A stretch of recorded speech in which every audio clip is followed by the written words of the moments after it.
একটি সময় আমরাও এই খামারের মতো লিটারে মুরগি পালন করতাম। তবে লিটারে মুরগি পালন করার অনেক সমস্যা রয়েছে। সেগুলো আজকের আলোচনার বিষয় নয়। এছাড়াও এই খামারটিতে বড় ধরনের কয়েকটি ভুল রয়েছে। যেমন ইতিপূর্বে আমরাও সিলিং ফ্যানে মুরগি পালন করতাম।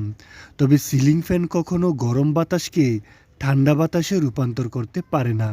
নতুন কিছু চিন্তা ভাবনা করে আমরা প্রথমে লিটারবিহীন মুরগি পালন এবং তারপর সিলিং ফ্যান ছাড়া মুরগি পালনের কথা চিন্তা করলাম। এজন্য আমরা প্রথমে সিলিং ফ্যান এর পরিবর্তে এক্সস্ট ফ্যান ব্যবহারের কথা ভাবলাম। তারপরই আমাদের যাত্রা শুরু। আমরা ইতিমধ্যে এক্সস্ট ফ্যান ব্যবহার করেছি। এখন মাপমতো পর্দাটাকে কেটে নেওয়া হচ্ছে। এই হচ্ছে লিটারবিহীন মুরগি পালন পদ্ধতি। এটিকে আপনি কলোনি পদ্ধতিও বলতে পারেন। এই খামারিরা সরাসরি নেটের উপরেই ব্রুডিং করে থাকে। তবে অন্য নেটের চাইতে ব্রুডিং করা নেটের ফাঁকার পরিমাণ অনেকটা কম। তবে লক্ষণীয় বিষয় হচ্ছে একটি কন্ট্রোল শেডের জন্য কখনো 9 ফুট উচ্চতার শেড প্রয়োজন হয় না।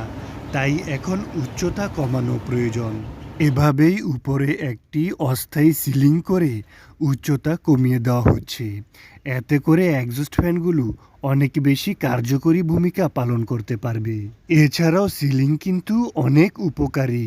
সিলিং যত বেশি মোটা হবে তত বেশি খামারের এবং মুরগির জন্য এটি কল্যাণকর হবে। এবারে এক্সস্ট ফ্যানগুলো চালু করে পরীক্ষামূলকভাবে দেখা হচ্ছে। প্রিয় দর্শক, আপনারা দেখতে থাকুন আর আমার একটি অনুরোধ রাখতে থাকুন। আমার অনুরোধ হচ্ছে, এখনও যারা আমাদের পরিবারের সদস্য হননি, আশা করি শীঘ্রই আমাদের পরিবারের সদস্য হয়ে যাবেন।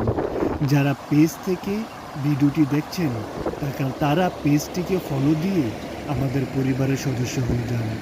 আর যারা ইউটিউব চ্যানেল থেকে এই ভিডিওটি দেখছেন তারা চ্যানেলটি সাবস্ক্রাইব করে আমাদের পরিবারের সদস্য হয়ে যাবেন, এটি আশা করছি। আল্লাহ।